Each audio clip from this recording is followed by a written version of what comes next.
Dang it. Yeah, let's. All right, good evening. It is Tuesday, August 18th at 6:30. This is the regular select board meeting. All of the select board members are present, along with our town manager and our town treasurer. And we will start the meeting with we're going to do the call to order. I want to encourage everyone in attendance. We do have bylaws. These particularly pertain to public comment.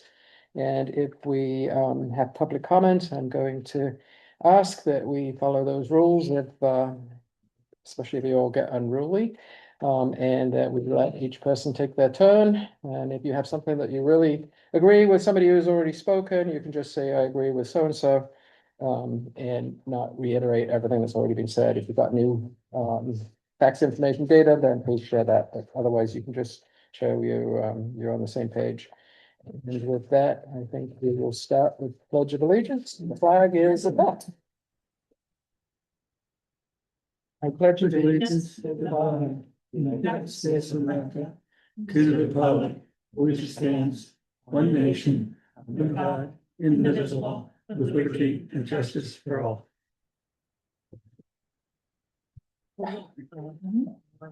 First, we need to consider, is there any additional business not included on the published agenda today? I had a request to bring this forward, and I'm not sure how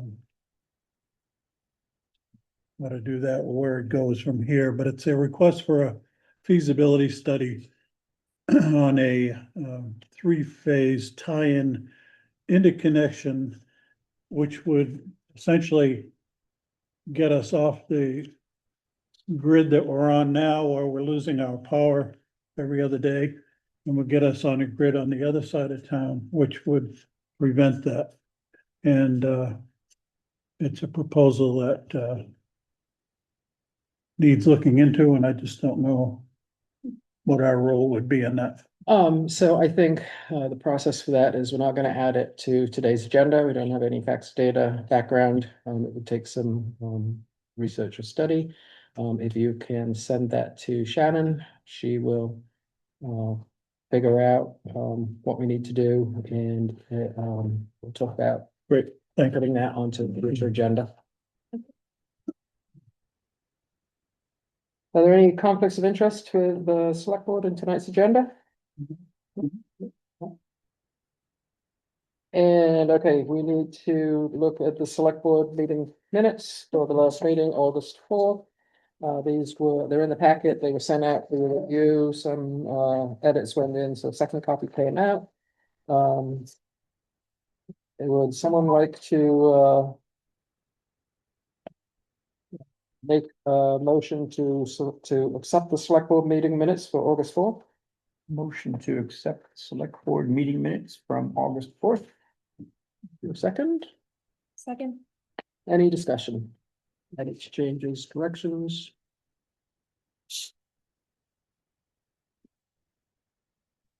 There's a typo on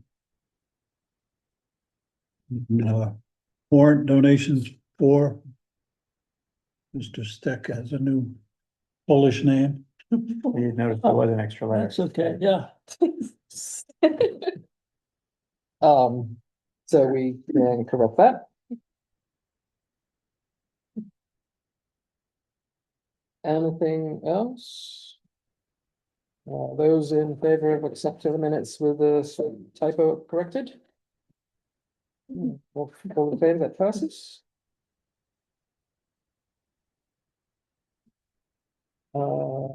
Warrants and donations.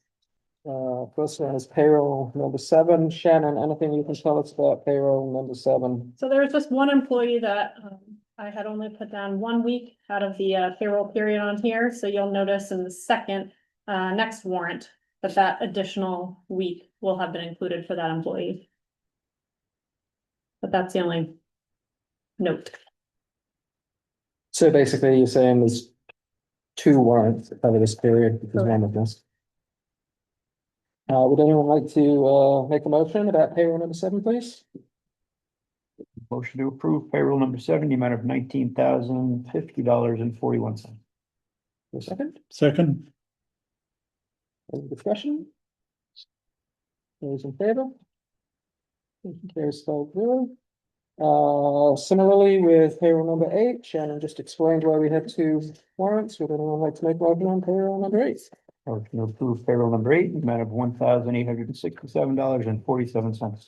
A second? Second. Any discussion? Those in favor? Motion carries 5-0.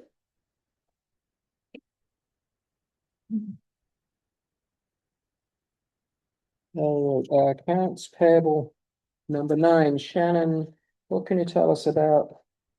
I would say that there's anything outside of the norm for this, primarily Central Maine Power. We have credit card expenses for the month of July. We had our largest expense was for EMV to the Secretary of State for the end of July as well. But other than that, it's all pretty standard accounts payable. Would somebody care to make a motion and keep us moving? Regarding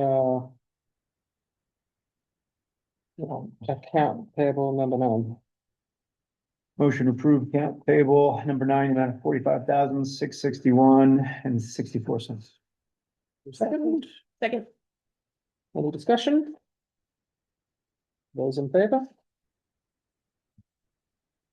There's 5-0. And in this section, we're going to consider the donations. Shannon, anything to tell us about the donations? Primarily summer camp positions. Somebody care to make a motion about accepting the donations? Motion to accept donations in the amount of $4,581.80 for Lad Recreation Center programs. second, Any discussion? Those in favor? Motion carries 5-0. Okay, on to the old business. We have another one. Oh, I'm sorry. We have another one. Donations for the Wayne Conservation Commission. You're on a roll, Tom. Anything? We just had received a donation to the Wayne Conservation Commission about a week before last. I will let the Conservation Commission know who that was after this meeting. Motion to accept donation amount of $400 to supplement the existing appropriation for the Wayne Conservation Commission. Second. Any discussion? I wasn't sure whether I just put a motion, so no, okay. Those in favor? Here's 5-0. Okay, now we really are onto the old business.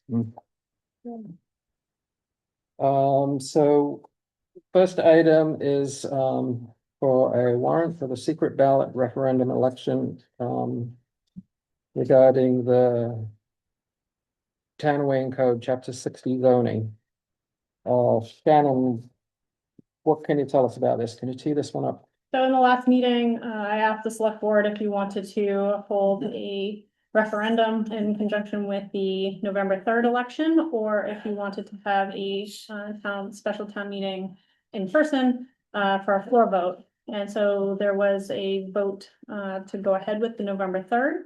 And so we've created a secret ballot referendum election warrant. Just 1, to elect a moderator to preside at the meeting, and 2, shall an ordinance amending the code of the town of Wayne be adopted.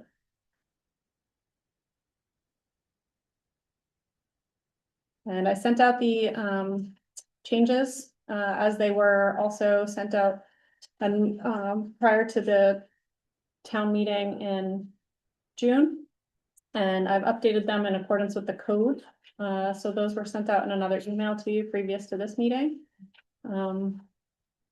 So the context on this one was, this was the article that we skipped at the regular town meeting. Correct. This is moving us forward to complete it. And I think, Henry, you have some process points that you want to make about this? Yes, first I would suggest that the warrant article, the way to approach it is you have an ordinance to amend an ordinance. And your warrant article should relate to an ordinance amending the zoning ordinance. That's one thing. Can you just say that again, please? Sure.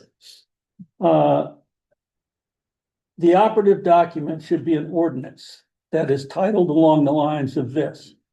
Ordinance amending Town of Wayne Code, Chapter 60 zoning dash November 2026. The town is passing an ordinance.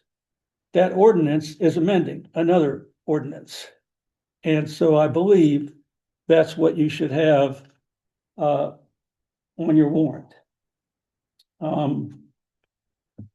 There's a discussion of this on page 71 of the manual for town meetings and elections. Also, there's a MMA information packet on ordinances that covers this. And so that's one thing. Before we have an attested true copy of an ordinance to attach to a warrant article, we have to formally refer the final language of the ordinance to the clerk with a document that we've all signed. That also is in the elections manual and in the information package, and we have done that in the past. The attested copy, you can't have a warrant article that we're going to sign dated August 18th that says attached is the warrant with an attested copy of the ordinance when we don't have an attested copy. The attestation is put on by the clerk, and that occurs after we refer the document to the clerk. Also, before we have an election, a warrant article passed by referendum vote, I believe there needs to be an order by the select board signed referring it to a referendum vote. And that order gets sent to the clerk. And that's also covered in the elections manual. And I mentioned that one or two meetings ago when we talked about it, and I said, is there going to be an order? So I don't think we're ready to do this. Would this suffice if you want to take one and pass it down? No, I No, thought, this is an updated one. yeah. You sent it to us on an email. I sent you, I updated this today. Oh, okay, well, let's see what you got. Don't we have a time Yes. constraint on That this? would, Can I have a copy? yeah. It's the same There you thing go. essentially as the other one. No, hey, this is what it should be, an ordinance amending the So my process question, Henry, Yeah. which I deliberately wanted to hear your concerns about the process before we put a motion on the table. My process question is, do you think this is gonna answer your questions so that we can move this forward and have a conversation today? Or do you think there is something significantly missing and we need to decide what to do with this to get it done I for the think, next meeting?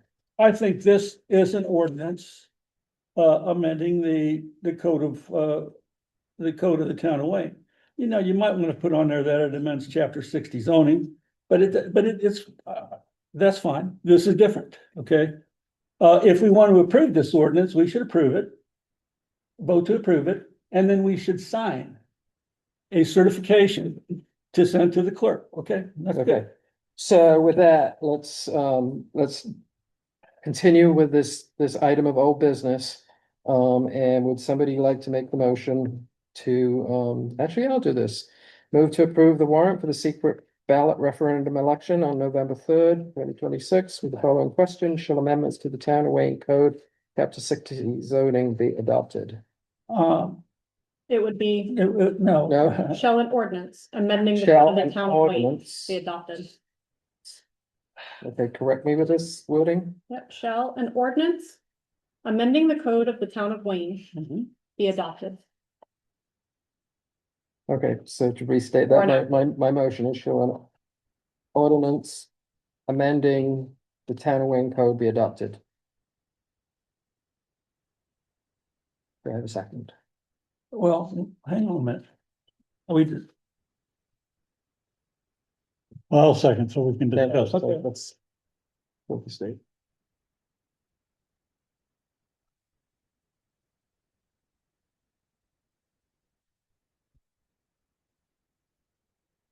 Does anyone have questions or comments? Yeah. Or any collective thoughts? do we plan on signing this and dating it August 18th, 2026? Because we don't have an attested copy of the ordinance attached to it. Well, we don't have anything to sign because language would have to be changed as you've indicated, or do you have another one already made up? I have another one Let me made. see. I've already done that. And I would note it would save people having the burden of listening to me if we could have these beforehand. I think there was a little bit of a timing issue. Well, so-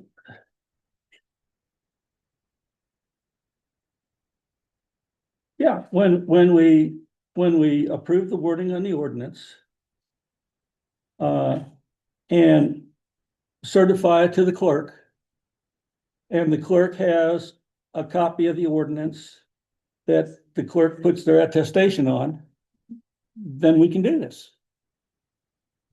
And it would be fine, when that happens. And I don't see why we can't do it next meeting. But maybe we can't, I don't know why.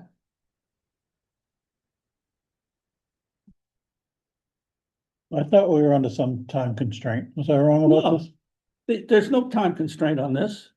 Well, there is a time constraint on this. We should have an order referring this to the clerk to put on the ballot 60 days before election day, which would be September 3rd, I think. So all this has to be done by our next meeting. Right. Okay, which is September 1st. And so that is a time constraint. And then we have to hold a hearing 10 days before the election date, Right. which is November Well, 3rd. A minimum of 10 days, so. Yeah, minimum, yeah, we- could be- we it could would be- team it that could be up for you. for a Yeah. September select board meeting. Yeah, it's Yeah. fine. It can't be later than that. We have to have a hearing by Mhm. 10 days before the election date. Not the date that absentee voting starts, but it's the date that the scheduled election is for. And we can do that earlier, so notice is out, more than, before absentee voting starts, okay? That notice should include a copy of the warrant article and ordinance that should be posted with the notice. And the attestation is a statement by us that all this has happened. So when we sign an attestation dated August 18th, Mhm. we're saying this is already done. This is posted on the website with a copy of the ordinance, and it's posted at the post office and at the town office. That's what the return of the posting is. And so. Change the date.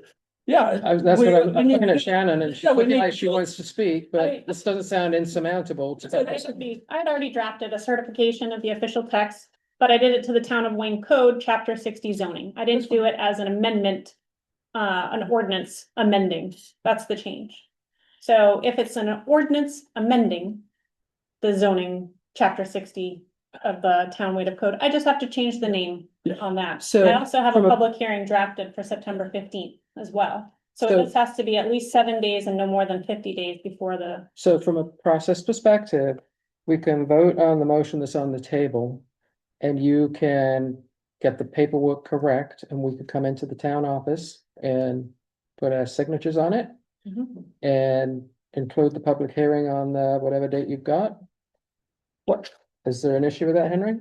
Well, no, I don't have an issue. First of all, I never heard the word insurmountable come out of my mouth.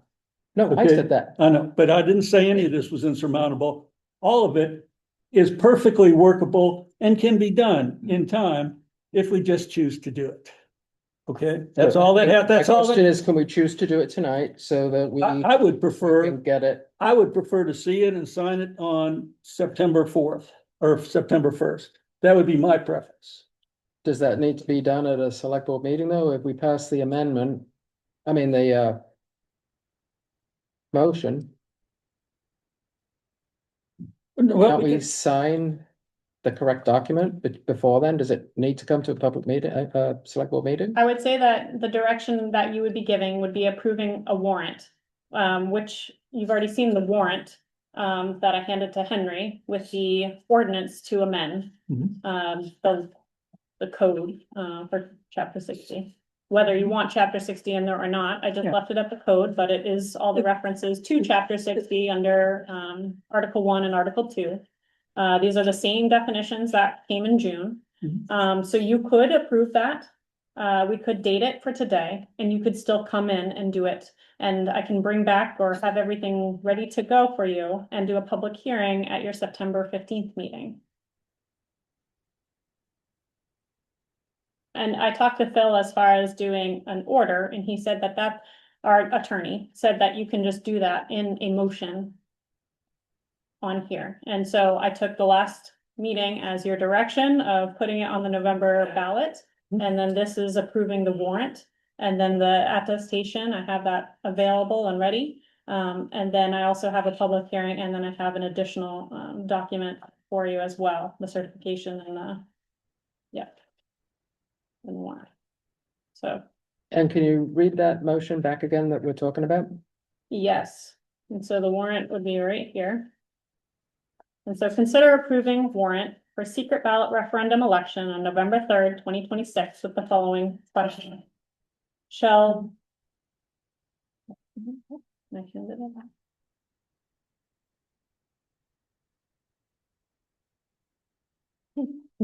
All the papers. Ordinance Amending the code of the town of to Wayne, amend was what I wrote down. Amending, an ordinance amending, code of the town of Wayne, just the title of the document. yes, that one right there that you have. Be adopted. Other discussion on this board? That's a good question. I'm gonna get to the public in a minute. All right, public comment on this? First of all, I don't think that's the motion you have on the floor.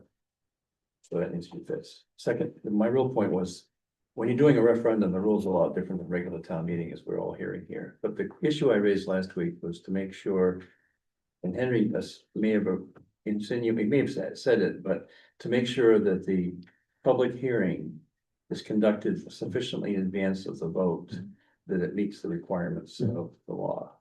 And Henry said it doesn't apply to absentee ballots.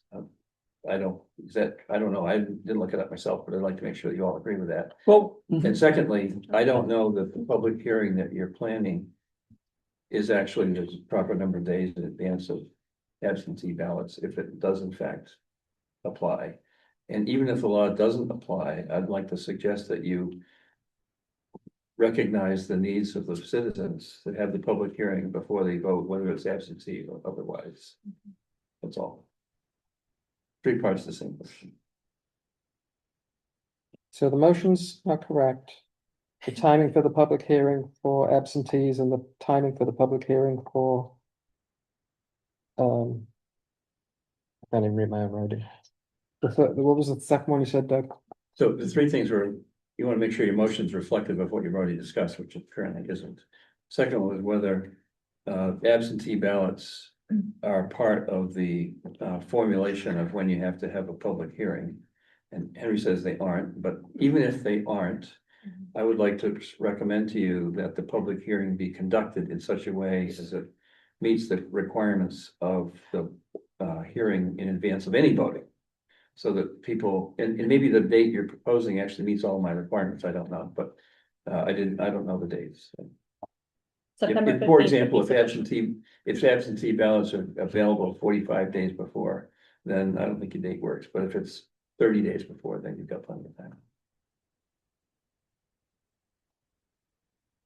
So to correct the motion, I can withdraw my motion and the person who seconded it can withdraw it. And then we can get the motion correct. Was that Steve or like? I didn't have anyone down as making a motion or a second. Well, you You voted. did. Yeah, Steve did, so we could talk about it. Yeah, it was Steve. You okay with drawing it so we get the motion Yes. correct? Be trouble if you said no. You're another out.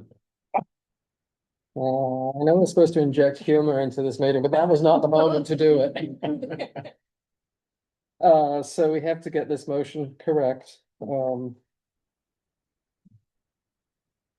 want to take a shot at it? Well, if all you want to do is approve the wording of the article, Well, I think we want to approve.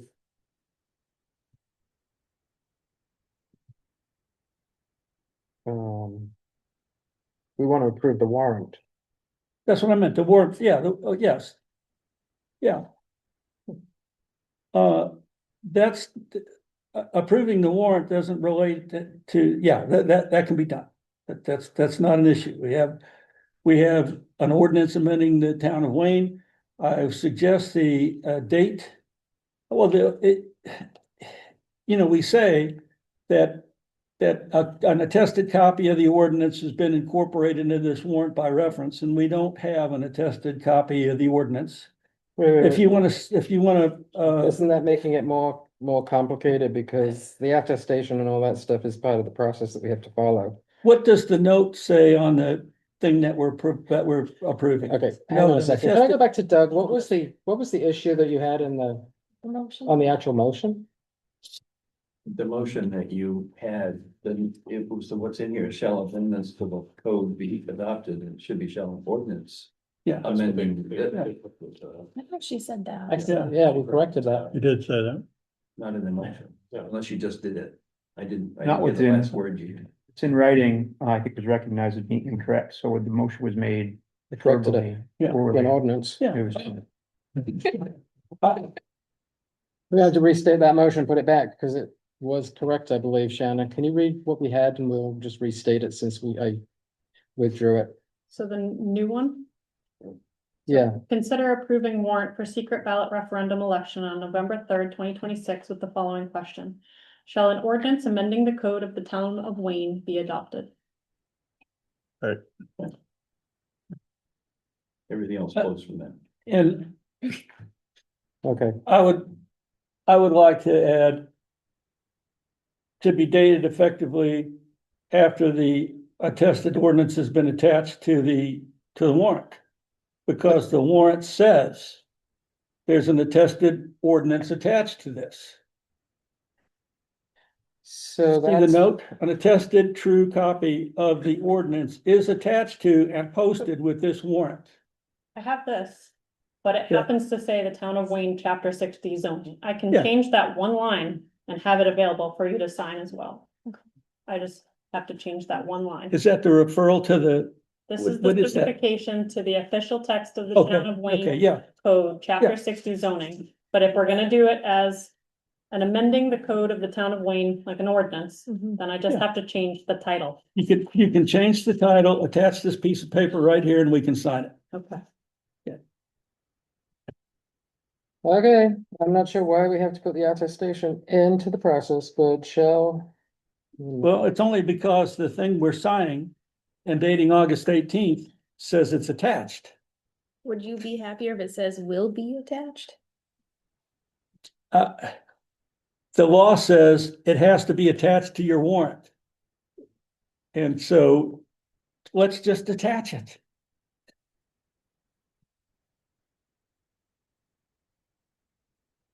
With an attestation, but it will be dated today because Shannon said she can correct Yeah, it. that's good. What she has there, which hasn't been distributed to any of us to see, or at least not to me to see.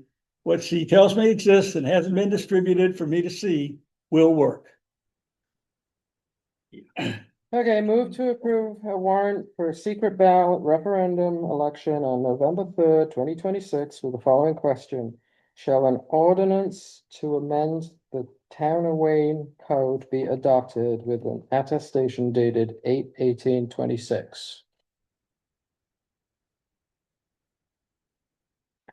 Is there a second on that? I'll second that. Any discussion? Any more public comment? Those in favor? Motion passes. All right, moving on. So now we're going to talk about the accepting the conditional grant from the DEP, Maine's DEP, under the RFA for the pollution control projects to develop an Androscoggin Lake watershed-based plan. I'm sorry, Hazel. Did what we just do include the notice of public hearing also? It wasn't in the motion. Okay, but we know- that's set aside for now. We know by Okay, procedure that we have to do it, and Shannon said it meets the required timeframes. You just have to have 7 days in advance notice of the Yeah. public hearing, Yeah. so when you meet on September 1st. Yes. You can go ahead and I will have this, Great. I mean, okay. updated with the correct language. Instead of amendments, it's an ordinance to amend, so I will have that updated at your next meeting. Thank you. With that notice, any tie into Doug's concern?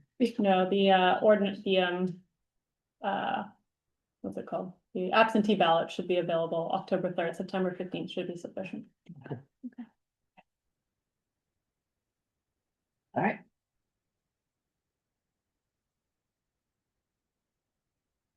Okay, back to the grant. So we talked about the grant pretty extensively at the last meeting, and we had some takeaways to go to the lawyer with a series of questions to make sure that we have the authority to accept the grant. And Shannon, can you fill us in, please, on the questions and responses from the lawyer? So I did send back all the responses. Henry had reached out asking about some of the process of it, and I did all the select board members receive those responses. Okay, so regarding that, the attorney said that it could be interpreted in the sense that since 30 Mile had an appropriation in there for, even though they're an outside agency, there was an appropriation to be put towards this initiative. So that may be interpreted in the sense that this is considered part of that. I don't have Henry's questions in front of me at the moment. But he said that the things that you would want to make sure of in the contract for the last question Henry had asked was regarding any stipulations to put into the contract to protect the town. And so Like this? is that the questions and answers? Absolutely. Might even have it on paper. I know. Thank you. Okay. So going back to that last question, you said that the subcontract should clearly outline the town's role in administering the grant and any limits to its contributions and provisions that obligate the association or another party that will be responsible for any overages. And then any additional expenditures beyond the $10,000 appropriation that we had out in the outside agencies for this year's town meeting approval would also need to be additional town meeting approval. So he said if there were a subcontract, he'd be happy to review it. I've started drafting a contract and I have sent that to him for his review. Regarding is any additional appropriation by town meeting required for the select board to have authority? Again, he said in the town meeting that the town authorized the select board to enter into contracts. And so that was answered through, I believe, 2 articles.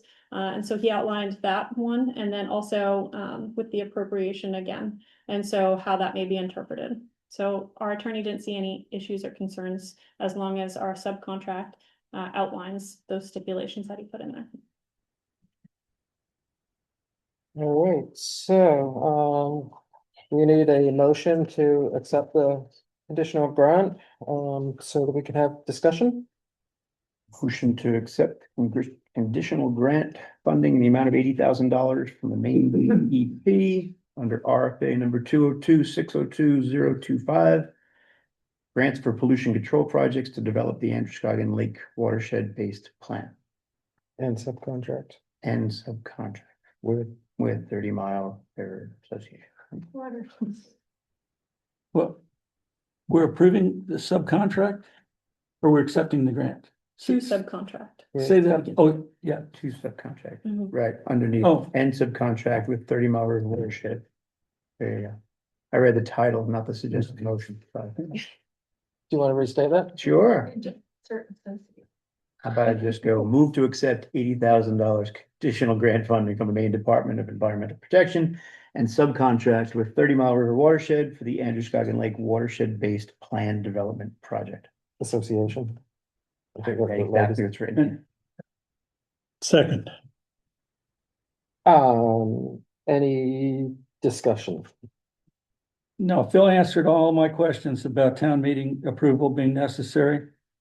I do think that we should make it clear on the record that the town is not to enter into any contracts until Phil has reviewed the subcontract with 30 Mile and sends us his written statement that the town's interests are adequately protected.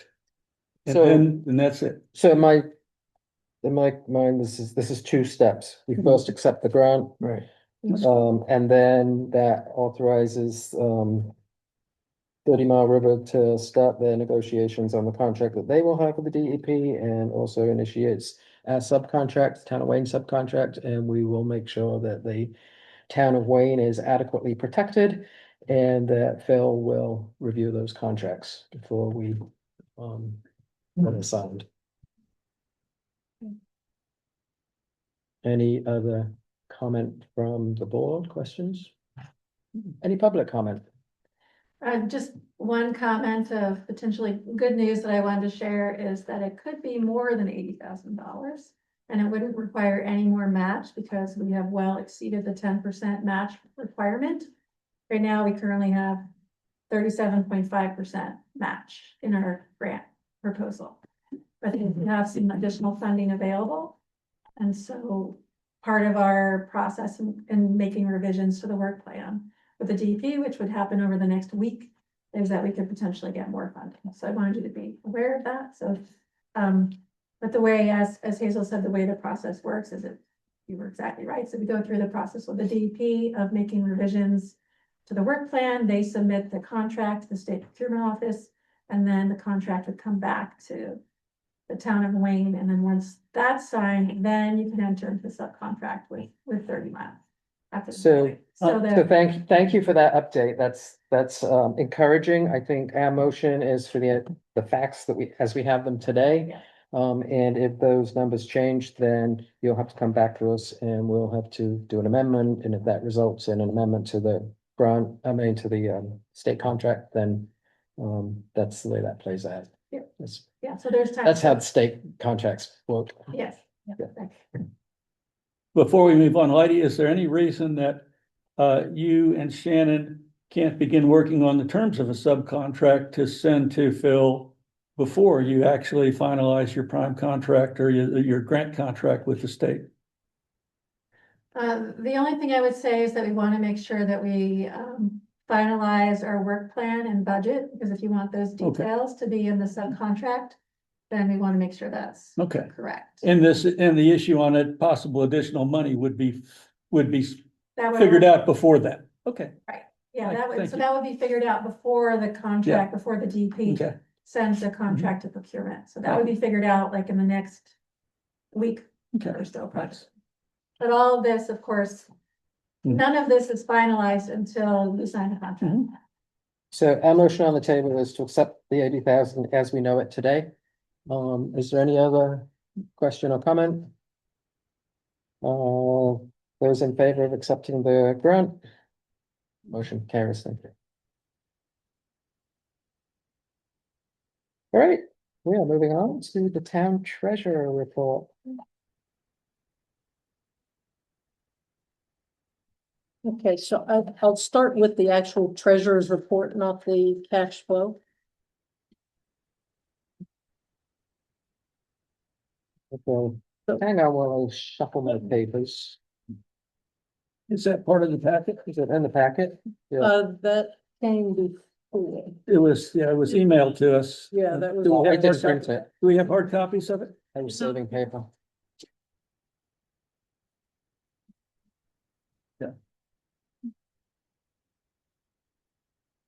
It's the boring part. What you want is, the cash flow part, so. Just to go through that. So usually the expense and revenue report is gonna just cut off at a month end. This one I went ahead through last Friday. And that'll make more sense why I carried it over to be a little bit more current information when we get to the cash flow part. But just to give you an illustration of, how the expenses and the revenues are playing out in accordance to the budget. So right now, our operating expenses through the 14th. So I think we also gave you you probably don't have that either. I didn't print that. out. Okay, never mind. Okay, so it's 51.87% of the total budget. And making up that is MMA dues, computer repair expenses, and software expenditures. The software expenditures we will pay at the beginning of the year, and that's roughly $22,000. So that takes care of that entire line item. So that kind of increased the budget or the expenditures as compared to the budget. The computer, I think Shannon mentioned the last time we had some computer issues, so it was unforeseen. We went over budget on that. MMA dues, similar. I believe those used to come in February and we got them early, so we paid them early. So those three items are kind of bumping up what would appear to be an over expenditure, but it's not. It'll flatten out as the year goes on. Other expenditures, code enforcement officer, the mapping ordinance, there's an expenditure in there that was from a grant that was received, a couple of years ago, 2-3 years ago.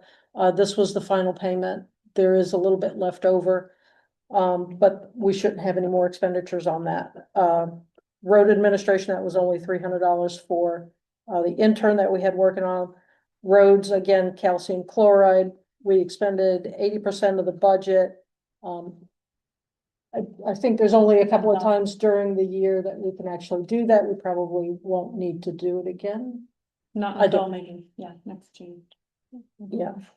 Hazardous waste from the transfer station, that's usually a one-time event as well, so.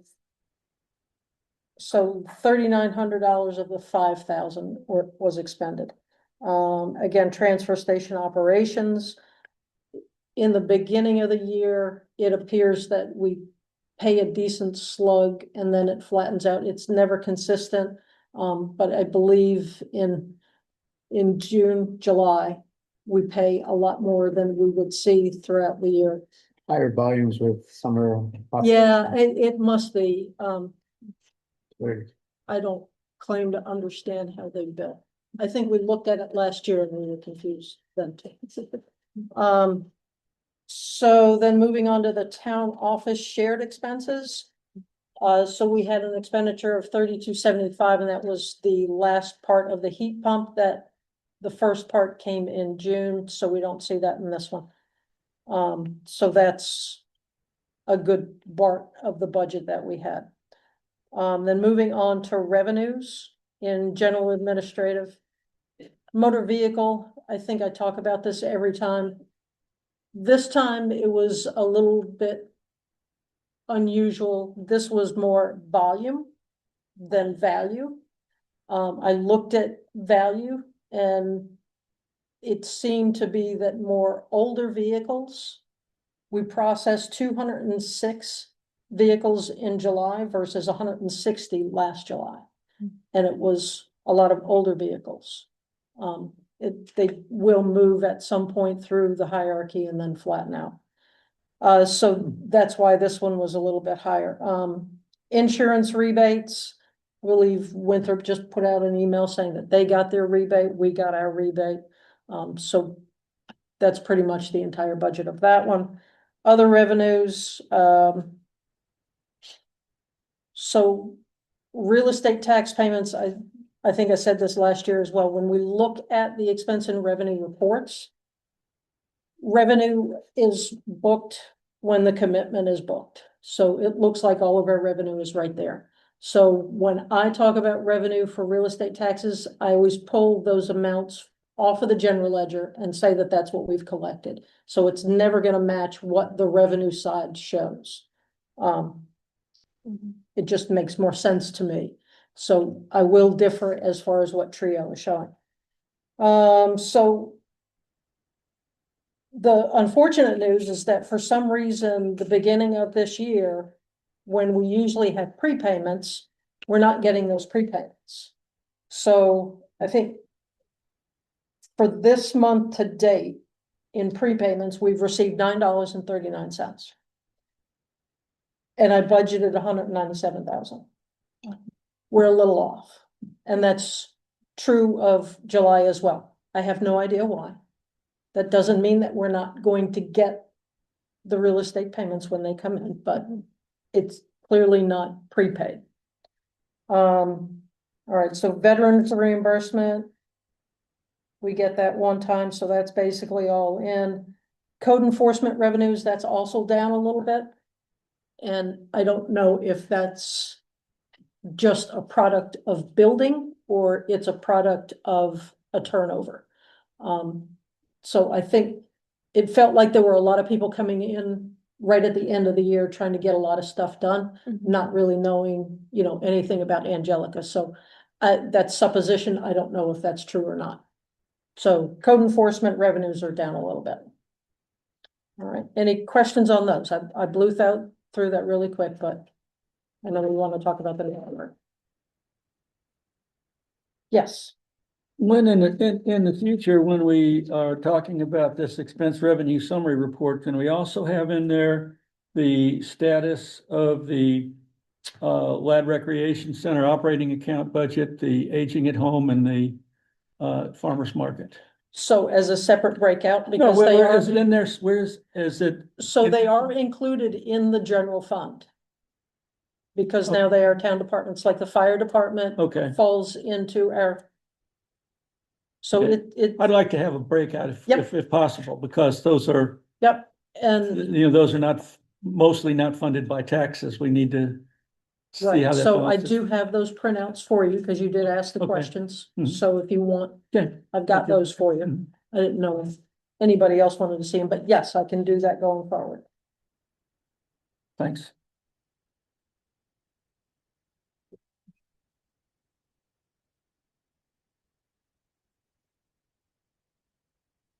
All right.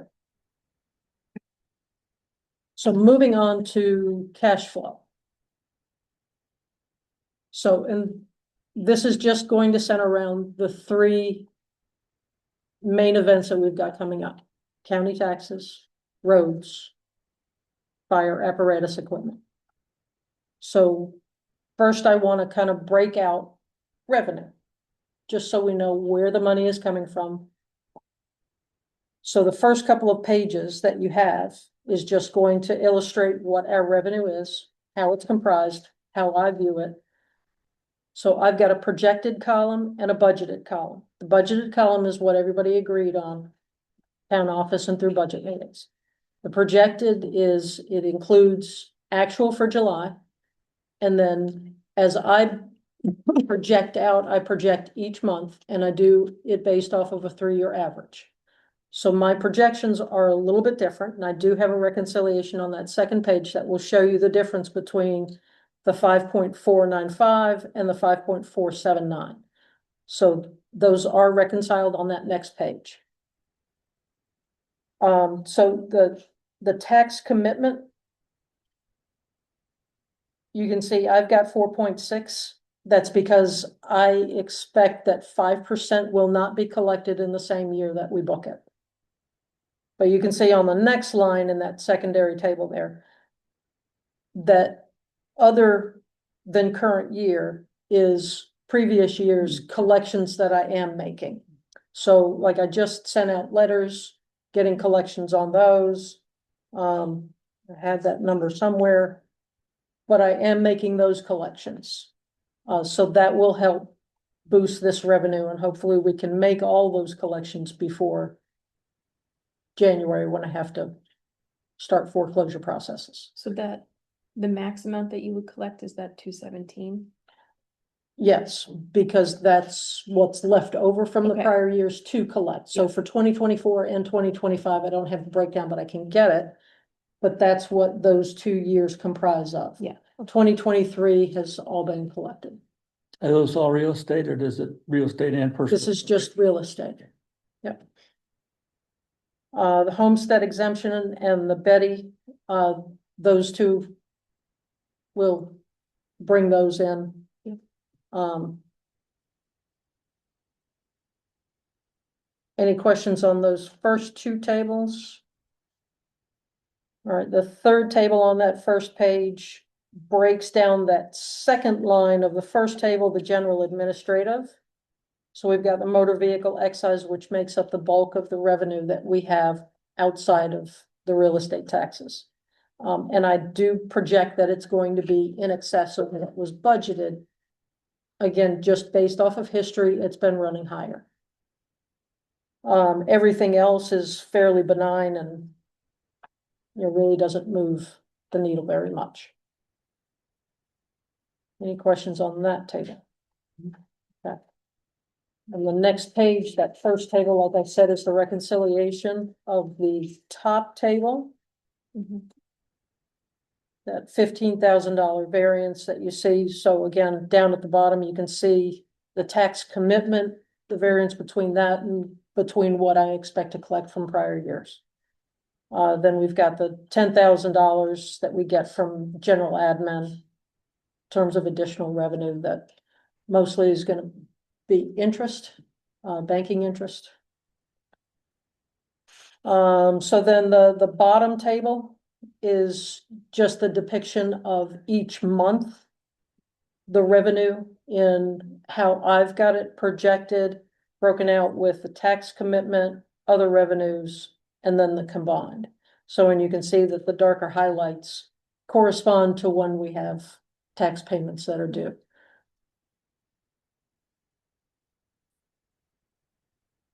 Any questions on that? All right. So this page gives you the breakdown of the three items that we're talking about. First one, county taxes, it's what it is.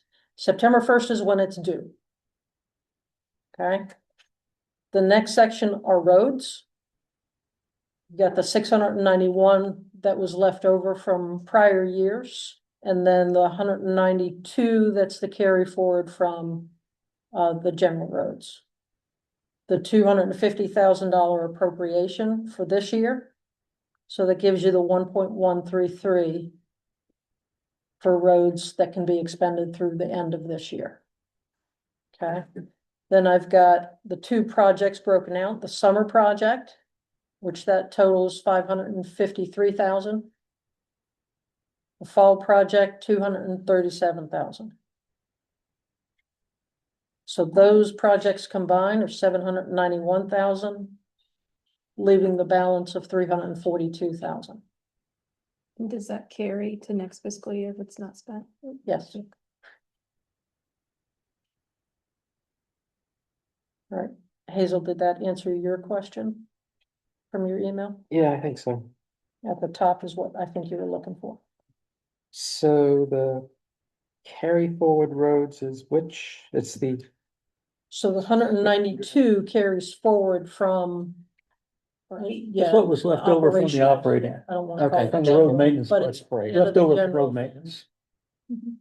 And then the remaining, that top number, the 691 was a capital reserve from previous years. And we had a warrant article transferring that leftover funds out of maintenance into the capital reserve. Right. thank you. Any questions on that? Okay. The next section talks about the fire apparatus and equipment. I've broken those two out in different columns. The top part shows you what we have right now. So we've got the 439,000 from the CD that was closed is now in a bank account at Androscoggin. We have already earned $82 in interest on that. There is some residual at Winthrop. I know that was like 7 days, right? Nice. There is some residual over at Winthrop Federal that will close. So that leaves the 441,000 that they have in available cash.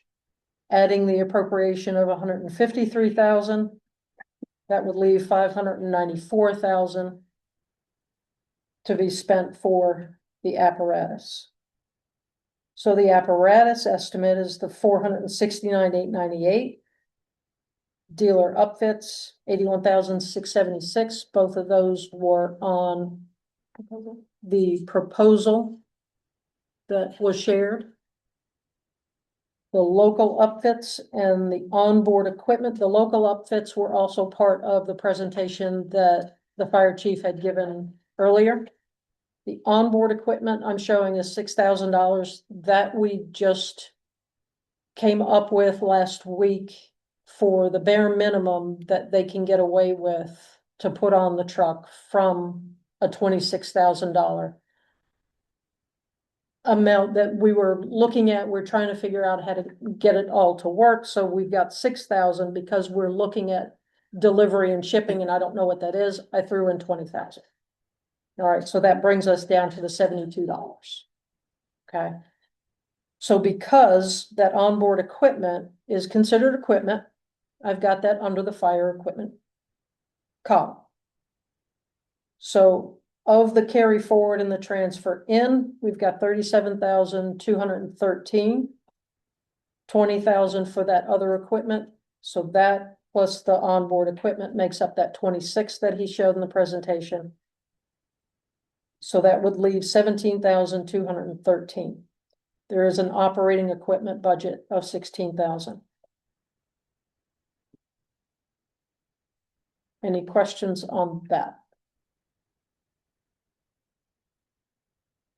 Does that 72 make you nervous? The $72, Yeah. I would rather fully expend that column. Okay.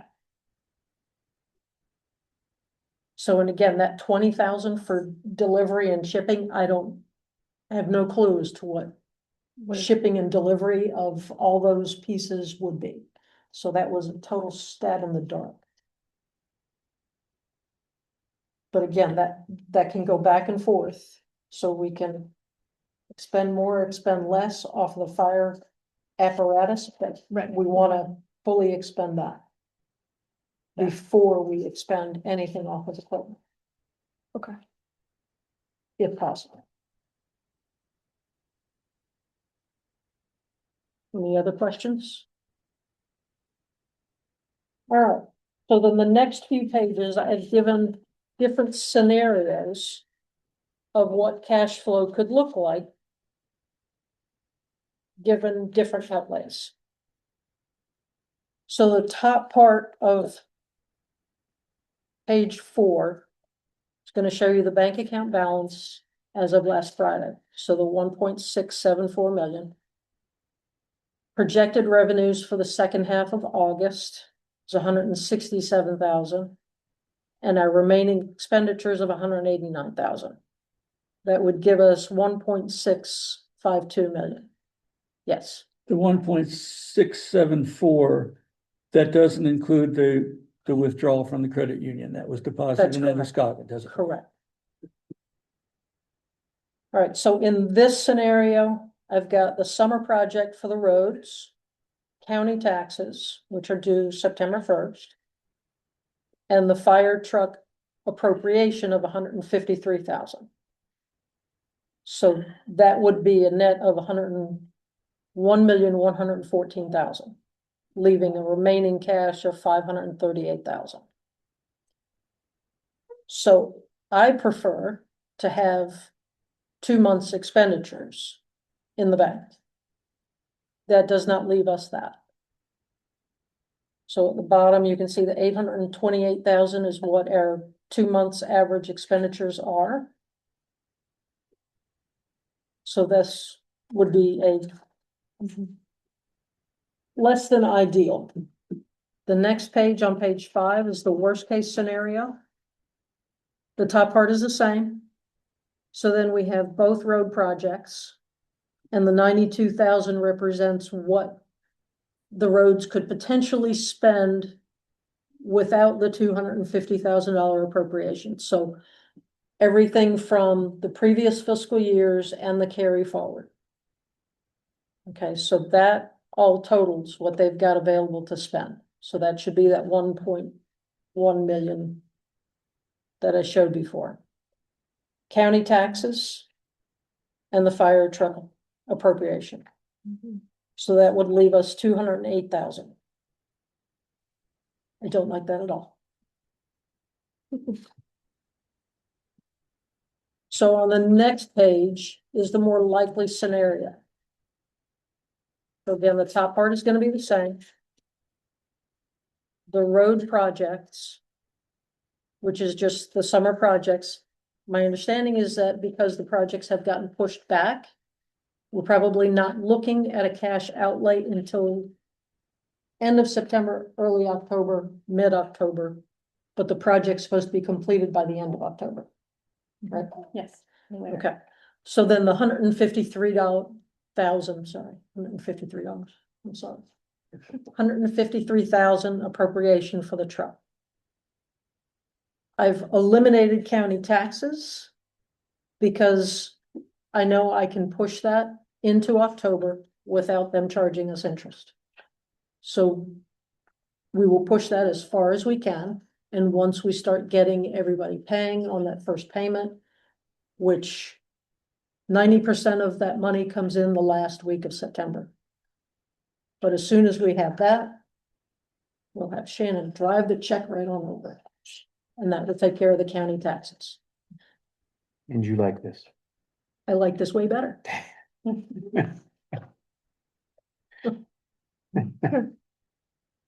I knew you were like. Yes, it leaves us with $946,000, which is In excess. of in the excess 2 of the month 2 months run average rate. expenditures. Yep. So then the final page is just a reconciliation of the undesignated fund balances. So the top part, I did a roll forward all the way from the previous 2 fiscal years, so you can just kind of follow what the beginning fund balance is. And then the last column being the current year to date through the end of July. I've added in the revenues and expenditures. Then I've taken out, I've taken out because I had to change. So yeah, I've taken out the Lad Rec Center. That's just the program, that's Fund 2. And then the capital reserve funds. And then at the bottom, the capital projects. That is only through the end of July. End of September, this looks vastly different because our revenues will be much higher.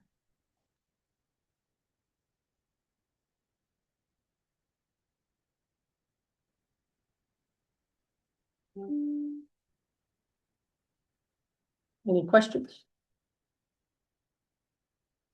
This looks very good to me. And the 2 months payments for undesignated reserves. Yes, Undesignated reserves, wouldn't you agree, are designed to carry us through dry periods? yes, And so you would normally expect it to get a little slim sure, at this time of year. Sure. And so the fact that at the end of August, it might not be 2 months worth is really nothing to be alarmed about. Would you agree? it depends on, how low you're talking about. Well, yeah, So 200,000 I'm No. not comfortable with because then we can't pay the school tax, yeah, nor can we pay payroll. yes, but 200,000 is not anything that would 200. It's only 200,000 if we decide to pay the county taxes early. if the road projects are finished 2 months ahead of time, and we pay those, the Right. 200,000 is not really Right, that's not really within the realm of possibilities. yes, we Okay. we are lucking out with these road projects. Yeah, All right. Questions for Lynn? this is great, Lynn. Thank you. Thank you.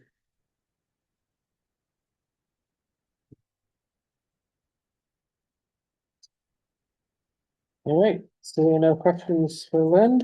We're gonna move on to the fire truck conversation. And before we put any emotions on the floor, is Lynn. Hmm. I'm looking at Lynn. Then Shannon, can you tee this up? And I think fire chief will also have some comments. So adding on to Lynn's discussion, so she had just talked about the fire truck CD. Back in January, there was a discussion about moving the funds for the fire truck apparatus into a CD to gain interest. And so over those 7 months, it gained about $8,000 in interest. And then it was brought to the select board in a discussion. The fire chief has come and presented this fire truck to the select board and given a presentation outlining the truck that he'd like to purchase. And so we then appropriated 153,000 into the capital reserves. And then pending town approval, moving forward with that. We went ahead and secured a proposal for that amount back in February to ensure that that amount would stay the same.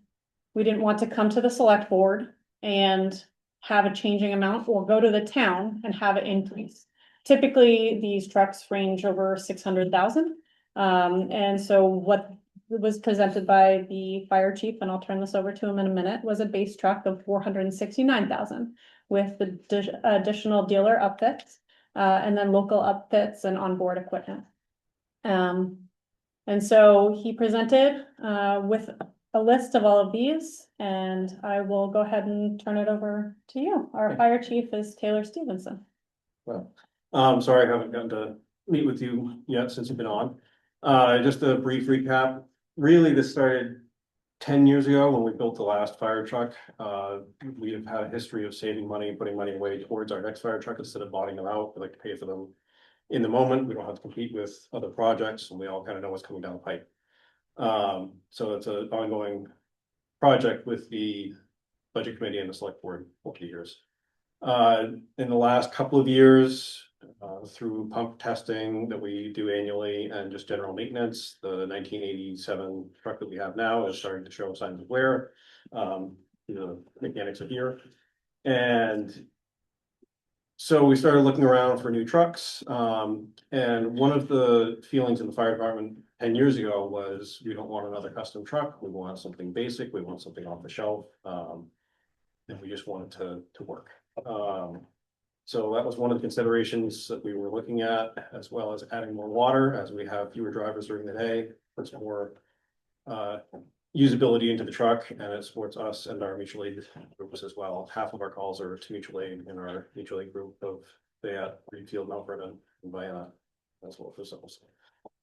Excuse my voice, I'm getting over head cold, so if I'm giving anybody blank books, it's not intentional.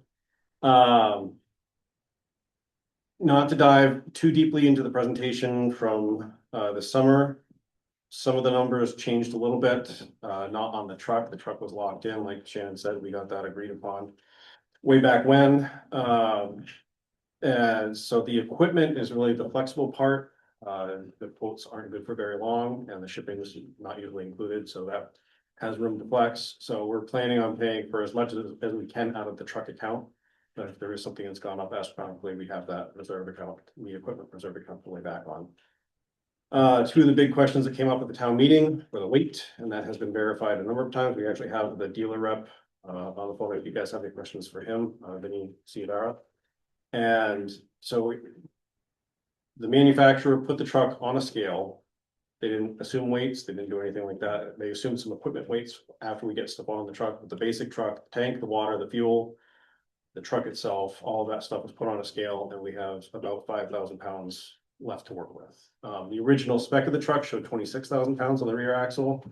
And today we verified that that is actually 30,000 pounds, so that gave us that extra boost at the end. The other question was if it will fit in the stations, and I double checked today with a tape measure, and according to the design, it is not taller than any of our trucks. And it's only 2 feet longer than our longest truck, so there's still 2 feet to the back of the station in the shorter station, which isn't a lot, it's not realistic, it's not gonna stay there, but it will fit in. So. If you would like more information, or if you have questions that I can answer, I'm happy to do that. I just don't wanna tie anybody up with a presentation we've already gone over. And like Taylor said, Vinny Ciavara is joining us from Bulldog. He's on here. So if you have any questions, particularly for the manufacturer, then he can take those as well. I wish I had one since he may very well have been on the phone for the last hour waiting for this moment. So I think important to note, I think in the first presentation, you had a, your first presentation was catering to the select board audience. It wasn't the detailed specifications. But you have, sent detailed specifications about the, off-the-shelf truck Yep. that you have. So, there were some questions about, I think, why you didn't have detailed specs? Well, it was because the audience for the presentation was people who are not Right, savvy in it. right, and it's also like, I think I said it at the town meeting, it's a built truck, it already exists. It's, the specs are more for if you're building a truck, you wanna make sure that the manufacturer putting what you want on that truck that you were specifically requesting. But you have the more, there are- the much more detailed specs that Right. go with the piece of equipment that is, on the table here being proposed. Yes, What year is the truck? I'm sorry. Go ahead. What year is the truck? current, the. This one that you're buying? 2024. 24? Yep, which, so when we were looking at these, the next year model newer was another $100,000. Do we get a report of the road test certification? Then you can probably answer that better than I can, but I believe that would be true. So, all right. So, by the way, it's great to be here. Can I check it that everyone can hear me right now? Yeah. Yep. Great. So from any sort of certification, everything will come and has been done. So when you're saying road test certification, I want to make sure what is it that you mean by that? I'm looking at the spec that you sent me that talks about a road test certification. The apparatus must be capable of accelerating to a certain amount. It has to maintain a certain speed. The fully loaded weight will not be less than or more than 45% on the front axle or 55 to 75% on the rear axle. I'm just looking at the stuff you sent us. Yep. Yes, sir. And it says the manufacturer shall furnish copies of front and rear axle approvals upon delivery of the apparatus to the fire department. So I was just wondering what sort of a test certification test report is there and when do we receive it? So I will say, so every certification that has been specified has been done. If for everything that if you want, upon delivery or whatever that is, of course you can have that. Everything that it is stated has been done. For weight, as the chief said, we put the truck on the scale. We've tested capacity. Fouts Brothers, who is the manufacturer of this truck, has confirmed that the rear axle is 30,000 pounds. Everything has been confirmed. And for everything that you need, we will provide written copies of everything. Okay. Well, yeah, I was just asking because this road test certification seems to address many of the issues that were brought up by many of the issues that were brought up by I guess one member of the fire department about this. And I may have misunderstood your question. That is a typical, there's a binder that they give us at the end with the truck. So we get that when we get the truck. Yes. Yep. Absolutely. Okay. And let me say that comes along with your pump certification. That is everything that every manufacturer of the pump, the truck, the chassis, everything comes with your truck that you will have written, copied, everything that you need is with the truck. And it's already been done. Do you have any weight tickets? I'm just going back to what we've been asked to verify. I have the weight The weight certification. Yeah, certification, I thought okay. that- No, I Yes. can give you. yeah, that's fine.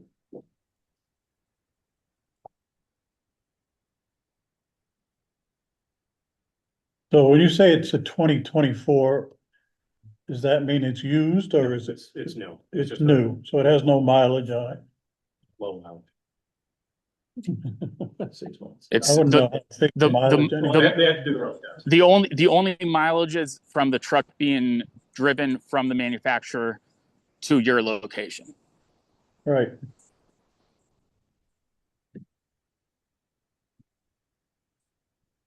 Other questions for Taylor or Shannon?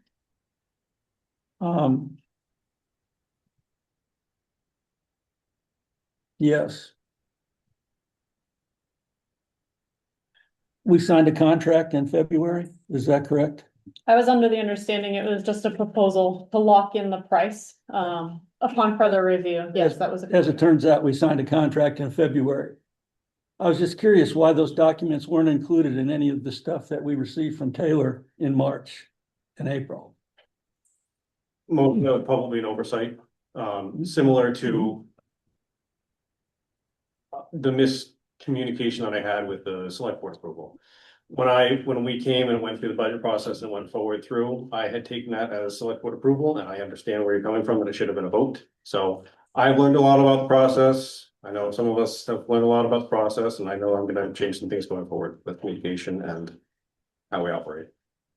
Okay. We know all the processes cold up here. And everyone knows I'm a process kind of person, so any opportunities for lessons learned or ways to improve the way we do business, and hopefully we're not sitting here in 10 years talking about the next truck, but. And so when the discussion came up at town meeting on whether the vote was only funding or was approving the truck, actually that vote approved the truck, but you guys didn't realize that at the time. Is that a fair statement? I understand, again, I understand where you're coming from. I think that per my earlier misconception that wasn't true. As a matter of formality, the town did not purchase the truck. The select board, even though it may have had as a result a penalty if you did not choose to do the truck, the town voted to move the money into that account. And then the select board has the right to refuse to buy the truck. So in my mind, and when I stood up and said it with you, Okay, the town was not voting to buy the truck. Okay. But I can understand the other point of view. 100%. and I think we can address this in our upcoming review of the purchasing policy. Mhm. And help things along by looking at making sure that there's no commitments. People think some people might consider spending money is when you write the check.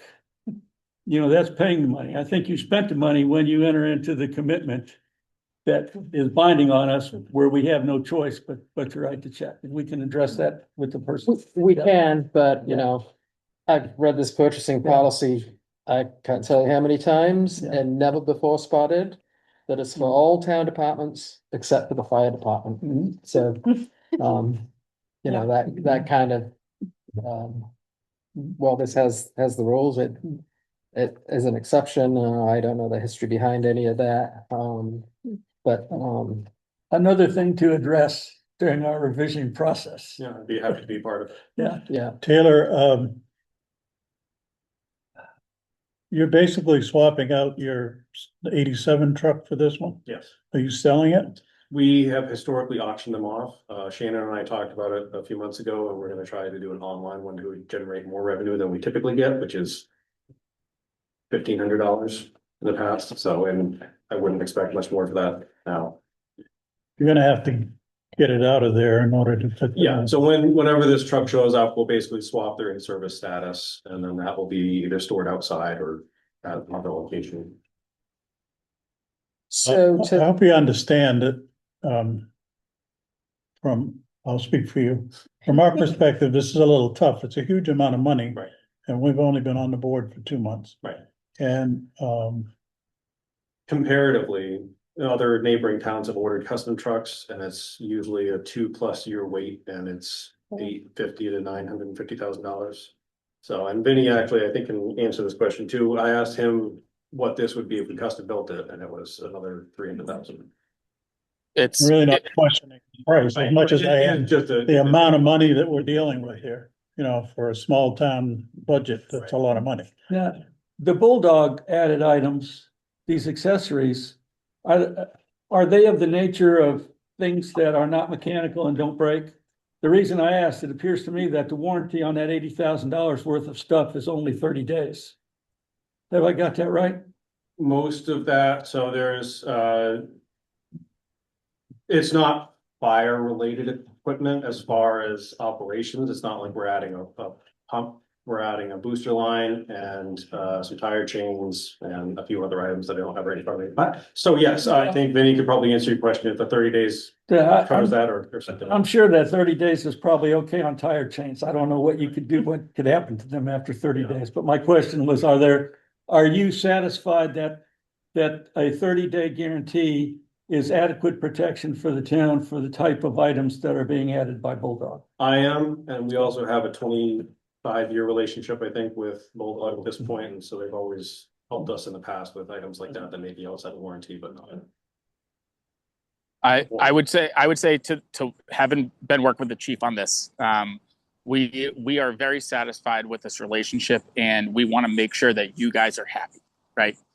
I think that's the most important part.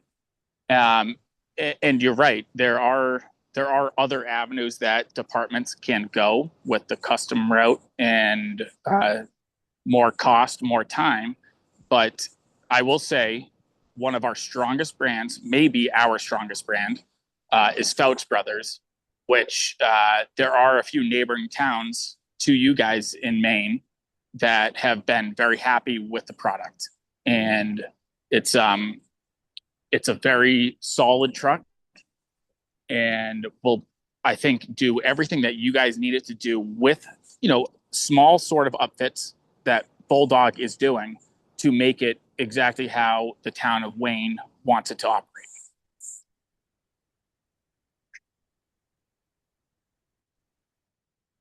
So I think it's true to say that the fire department went through their processes and figured out what kind of equipment is needed to best protect the town.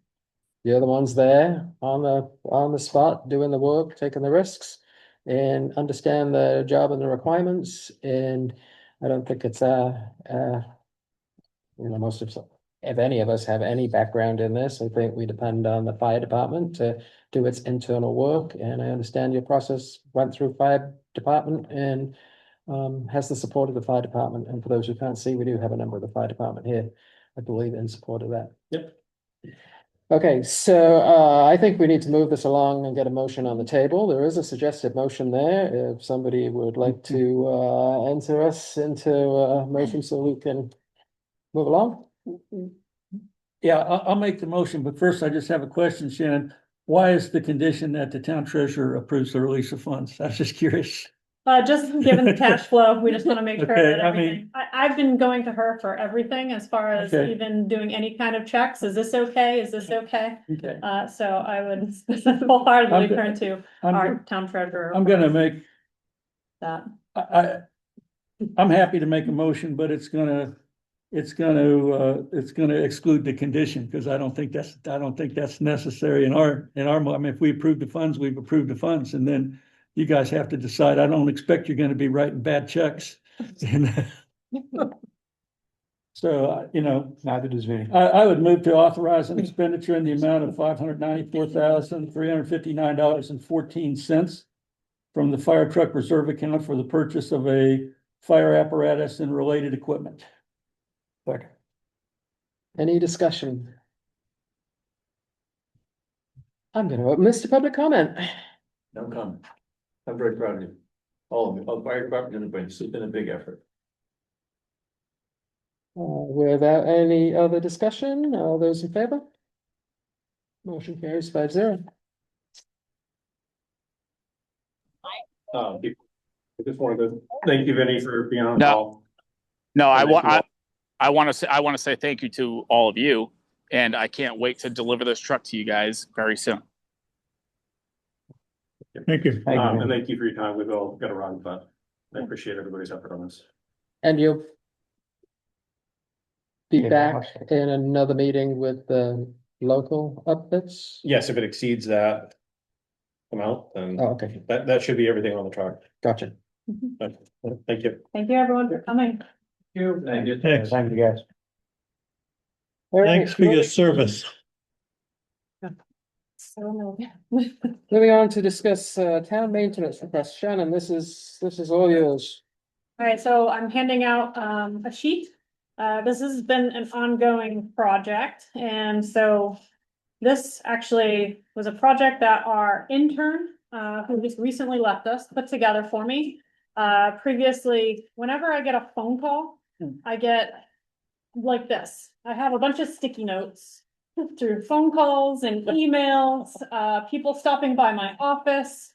I have roads. There's been a request for an update to a road, or somebody would like to have a road name changed. But looking at our current policy, we put that into the list of priorities or loose-ended items for the select board. But things like that, there was somebody that would like to change Lincoln Point Road, or not Lincoln Point, excuse me, Poolin Drive to Harwood Drive, I believe. There's a bunch of different requests. I got one about a basketball court recently that I still need to respond to.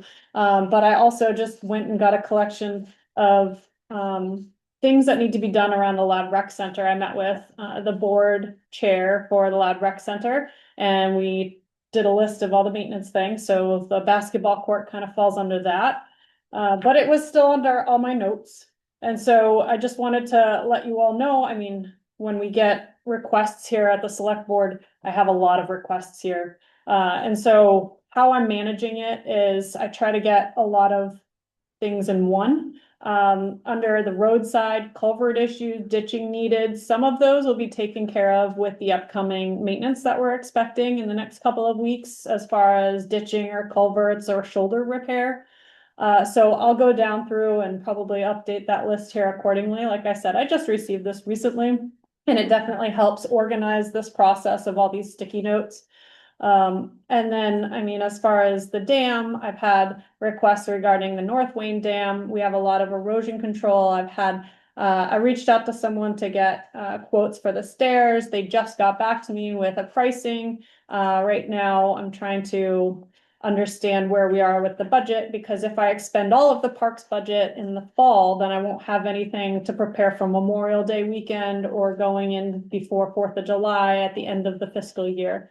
So it's that kind of timing, and then also seeing where we can fit it in. I think my biggest issue right now is with signs, and then trying to find somebody that knows how to properly place signs.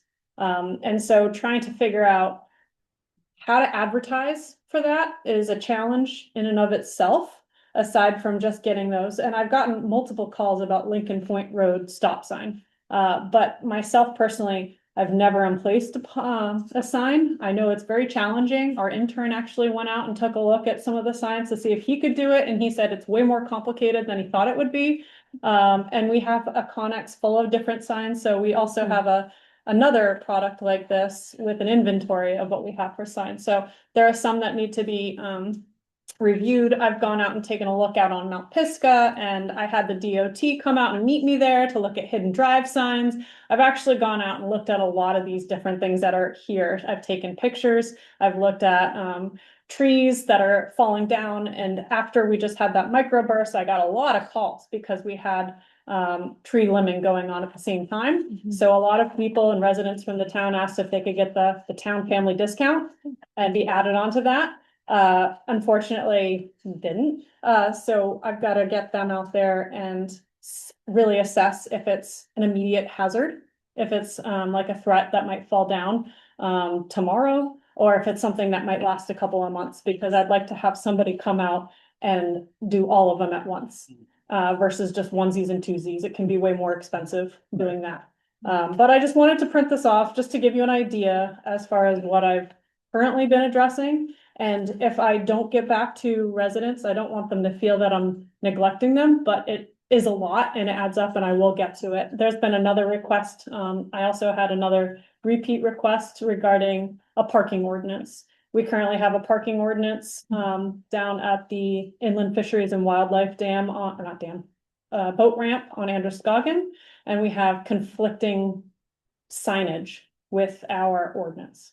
And so I still have to reach out to the Department of Inland Fisheries and Wildlife and see if it was them or see if it was us that posted that signage there, but we have an ordinance that says you can park there or you can't park there, and it just conflicts with what is actually posted up for signs down there.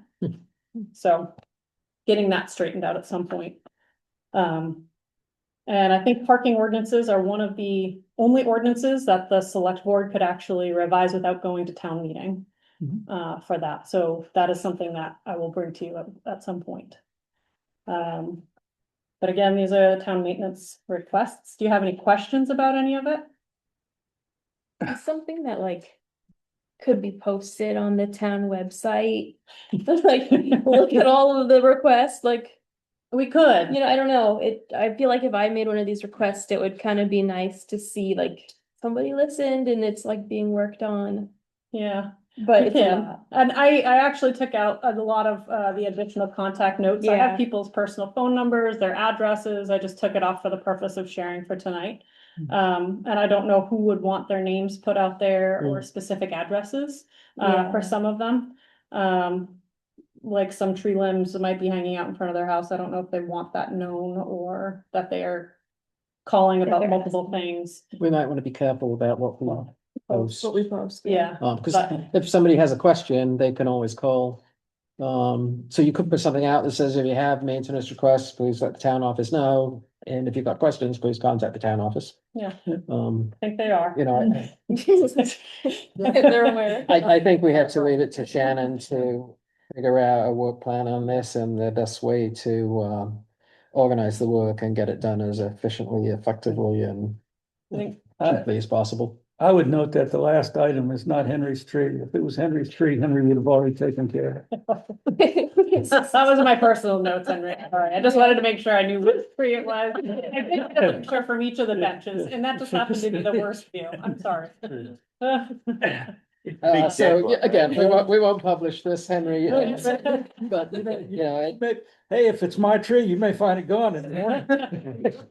And I think some of them too, especially like where I put down the dam, certain things along the water or mill stream might need permission from DEP. So I have to go and check with them as far as their regulations and shoreline zoning for any of that maintenance, especially with the dams and the width of the trees. I know there's some concern if they've gotten to be too big, there's a certain procedure on how to handle the cutting back and the maintenance of that. I can't just go out there, I think, with a chainsaw and take it down. So, but we'll see. and I'm assuming some of these need to be prioritized, especially relative to the roads, Like potholes. potholes and things Yeah, that are a danger or need to be done before winter. yeah. And so like the infrastructure committee, at their last meeting, they did just give me a list of some of those things. So you might see on here, infrastructure committee, get Oh, yeah. precise location. They just gave me a list. Oh, there's some potholes here. There's a washout here, but I don't know the exact location. And so that's something I've got to turn back and get from them. But once I actually decide who can I actually go out and do this, or like the signs, like I think that would be the biggest thing is I've got to reach out to the infrastructure committee and see if they have any ideas on who could do that, or maybe the fire department or somebody. But I don't know what that process looks like. Maybe I'll learn more when I go to the DOT class. I'm hoping the pothole on Pond Road is actually a non-issue. Yeah. I haven't seen it. Hmm? I haven't seen it. I haven't seen it either. Oh, it might have been the Are we, one, are we gonna get it paved? yes, yeah. And there was, that might be an old note from when the intern went through, because there was a very large pothole right at the corner of Pond Road and 133. Oh. That was a very Okay. big one, so I think that we got that filled in. But yeah, so he was going through, like I said, all my little sticky notes, and that's how I maintain everything, right? So it's a work in progress. We've been getting a lot of updated lists and inventories of everything, so All again, right. work in progress. Any questions for Shannon on town maintenance requests? Good luck. Thank you and Sam for pulling that together. Any public comment on town maintenance requests? On behalf of the public, no. Right, A little Googling, Shannon, I'm playing with it. Official town street sign installation, main contractor. It did come up with some stuff. There's a Leighton Sign Works in Oakland that specializes in municipal and town public works projects, including official street signs, traffic panels, so it's a start. Yeah. all right. They already do some really hot, so I'll do that. It's great. Moving on to new business, we have no new business, No. public comments, On new business or general? uh, Generally. general public comments. One, I went to Elvin's and bought summer squash and zucchini, and they all came up summer squash, so. Help yourself, that's extras, a lot of extras, but I was here to tell you about the lake, because I like to tell you things that are coming up that you were gonna hear, but I want you to hear first. Two things, I told you we placed this really nice high-tech buoy in the lake. The buoy is designed to measure conditions in the lake. It's in the deep part of the lake, it's 40 feet. So it measures an entire column of water and sends metrics back to mothership, and the mothership will have a dashboard that you can all dial into and see live what's going on with the buoy. However, there was a little problem with the buoy, and it's been taken away, and it'll be back before next Thursday. So if somebody comes in and says, "Where's the buoy?" Nobody stole it. It was taken away to be replaced, not repaired, replaced. That's very exciting. The second thing is, this grant that you approved tonight actually moves us significantly toward our goal of 225,000 or so to get the work done that's needed to be able to provide options. It's called a watershed-based management plan. It has a whole bunch of criteria. But that's what we've been working toward, basically for 15 years, but we finally kicked it and got it done. It'll be done sometime next year. Hopefully that money will cover the whole thing, that $225,000. The next step in that is to actually do some core samples of the sediment in the lake. We've always measured the water, but not the sediment. And a lot of people suspect that the real loading of phosphorus is already in the lake, and it may have been there for a long time. But we don't know exactly where it is, where it's concentrated, so the core sampling will start probably in September.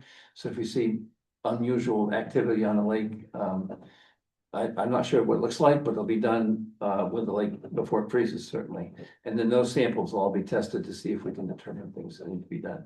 And the third thing was that to finish out the funding that we need for this year, we've now undertaken, in light of the grants that we've gotten, we're undertaking a personal appeal kind of campaign for, it's right now $75,000. It may have to be a little bit more, but so you may hear news about that. And that's conducted on behalf of the Androscoggin Lake Steering Committee, which is a citizens initiative representing folks in Leeds and Wayne.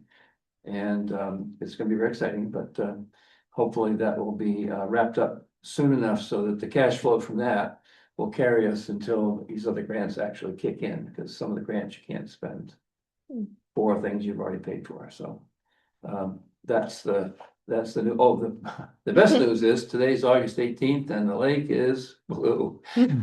Last year it was not, and I can't tell you all the reasons why it hasn't bloomed this year, but people love to tell me the reasons it hasn't bloomed, and nobody really knows, but it's a blessing, because when it blooms, it's really a very good thing.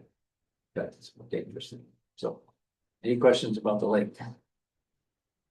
Blue is good. Huh? Blue is good. Blue is good. Yeah.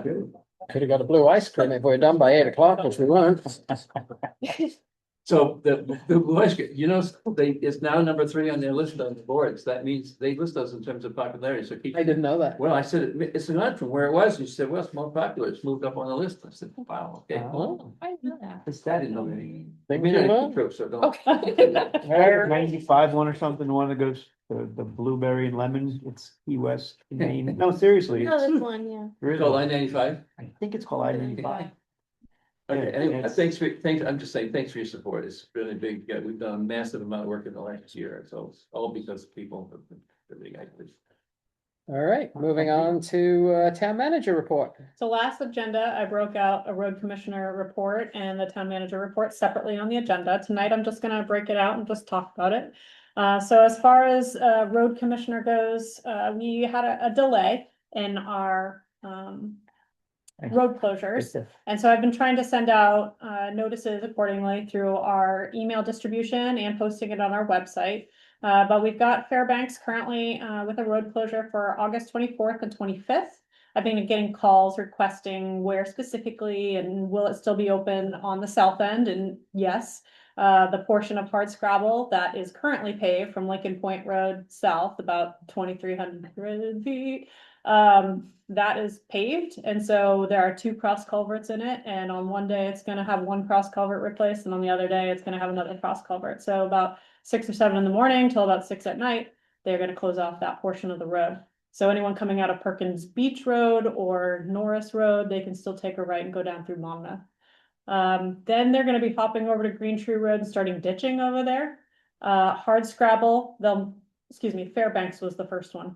And then Hardscrabble's the 31st and the 1st, and they'll be doing those cross culverts. So Fairbanks first with those 2 cross culverts, Green Tree Road ditching, Hardscrabble cross culverts, and then they're gonna be doing Old Winthrop Road, Pond Road, Strickland Ferry Road, Bessie Road, and Innis Ridge Road for ditching. That takes you till about mid-September.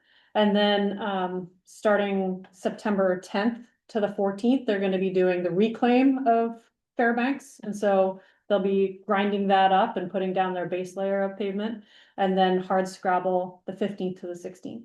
And then they'll be doing the 1-inch overlay on all of those other roads, those 6 roads, from the 23rd to October 6th is what they're currently projecting.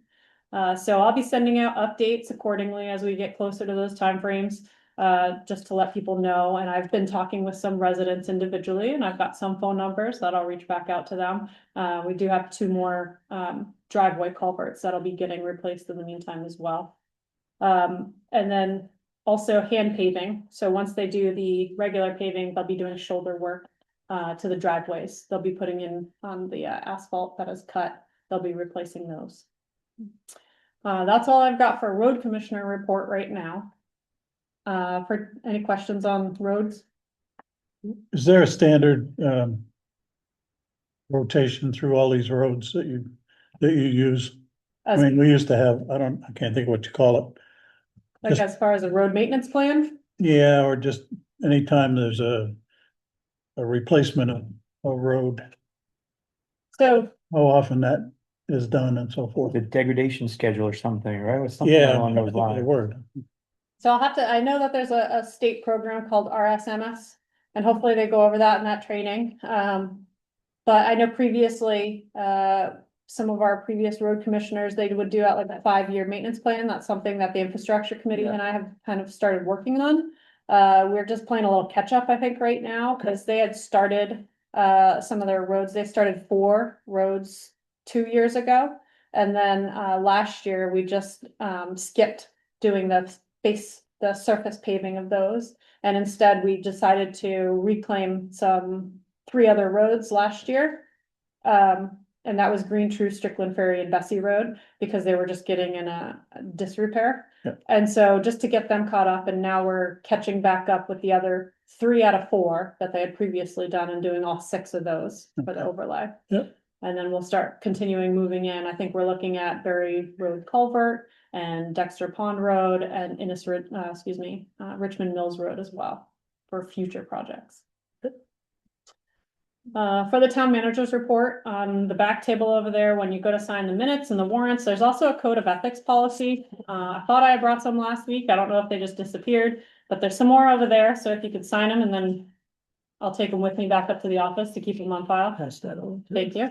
The Conservation Commission, the Conservation Commission is Kelly Hess is the chair. She reached out to me about a week and a half ago asking about signage for 100 Acre Wood.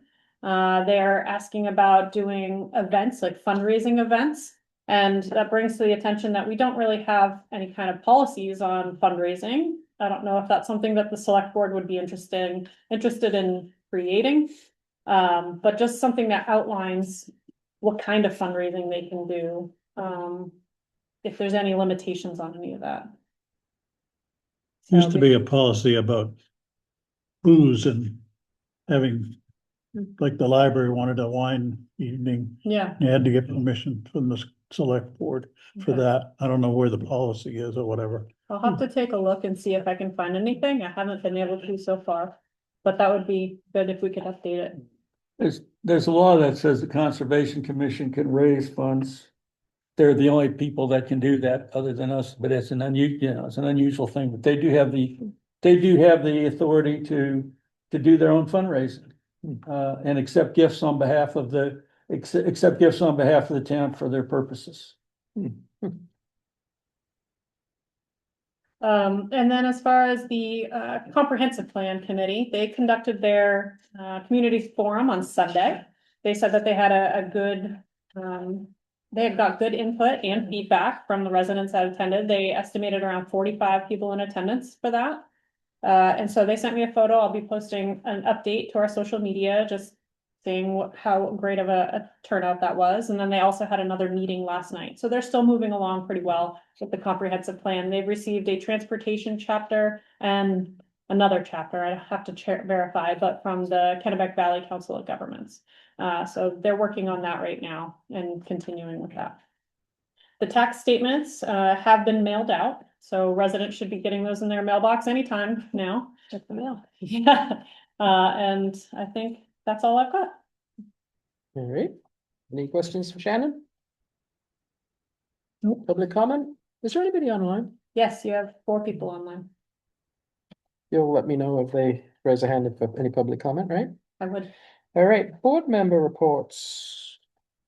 All right. I do have something. I'll keep it brief, I promise, but update on solid waste and recycling committee stuff. The 2 meetings last week that I was at. One was Wednesday night, and that was the representatives from multiple towns. Marianne Butak came for that. She's still enjoying participating in that organization. And in that meeting, one of the reasons that this Eco Maine, if anybody remembers that coming up, conversation is going on, is we're not the only ones. That transfer stations and towns are looking at the longer term issues that everybody sees coming down the road with landfills closing, municipalities being forced to look to ship their stuff out of state, or transfer stations having to deal with that as a front end of the municipalities. So we discussed all of this together. And then as an offshoot of that, I had asked previously to get together with Eric Dyer, town manager in Reedfield, and then he also invited Michael Carson. Michael represents Fayette. He's an accomplished CPA, but the 3 of us sat down together Friday afternoon to come up with a plan, because we're supposed to be providing some information to the rest of the SWRC on options, on projections, on, just looking at the numbers, volumes, and the trend lines for all of those volumes, upcoming issues that are being discussed. And we have 3 options that we're looking at now. One is Eco Maine, whom we'd already met with. And there were 2 more organizations. So we feel pretty good that we have 3 options to look at. And by options, it would really be who we're contracting with, right? And some of these organizations are focused very much on either reducing, recycling, burning, as opposed to landfills, which are going to be, either they're going to be ruled out, but we all kind of discussed, can the state, in one way, you'd like to see that happen. On the other, how much can people be squeezed? Where's it going to go? So answers need to be come up with. Anyway, timeline is in the October timeframe, we should be able to get back, few of us working, and then it'll get the SWRC blessing for us to start socializing with select boards in each of the 3 towns. It doesn't look like Mount Vernon is going to be joining. I can go into that, but I think they're going to back out. And there are interesting reasons that I keep learning lots of new things all the time. So October timeframe for sort of a snapshot of projections, costs, volumes, issues, and options for each town. We'll be socializing that with select boards. There may be some group conversations where you got select boards from multiple towns that are talking about things, but there is a timeline that we're looking at, though, to come up with recommendations to select boards on what to look at. And we expect that will be in the early spring next year. if not prior, because we do think that Eco Maine, where we had already visited, they've got an offer right now for municipalities or groups of municipalities that would want to be a part owner of Eco Maine. And so there's an incentive they're offering to sort of buy in, and they spread those payments, and there are advantages. As an owner, you would get to lower your own costs. There's a cost to buy in, but they're willing to spread that across 20 or 30 years at zero interest. So it's an interesting offer they've got on the table.